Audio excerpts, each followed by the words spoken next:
Кризата со нафтените деривати во ниеден момент не ја попречува работата на аеродромите во Македонија. Од законските 60 дена, ние имаме залехи на керозин за 90 дена кои секојдневно се надополнуваат. Ниту пак имаме укинати летови, изјави денес вице-премиерот и министер за транспорт и врски Александар Николовски. За Скопје и за Охрид немаме проблем и најголем дел од нив ги користат овие два аеродроми за да полнат керозини повеќе од колку што им е потребно за дестинацијата која што ја оперираат од Скопскиот или Охридскиот аеродром, со цел да можат да продолжат на другите дестинации, ама зголемена потрошувачка на керозин на двата аеродроми, што е добро, затоа што тоа влегува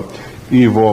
прометот во државата, средства влегуваат, девизи влегуваат и така натаму. Аеродромот во Приштина се снабдува преку ОКТА, ние никогаш не ставивме блокада на снабдувањето, иако други држави тоа го прават. Да го направивме тоа, ќе требаше затвори аеродромот во Приштина, со самото тоа што не го правиме тоа, јасно е дека состојбата е добра, согласно закон треба да има резерви за 60 дена, ние имаме резерви за 90 дена на керозин, а дополнително на дневна основа, нели, тоа се надополнува така што сообраќајот оди редовно и затоа немаме ни еден откажан лет од Скопскиот и Охридскиот аеродром и дополнително имаме нови дестинации кои што се отвараат.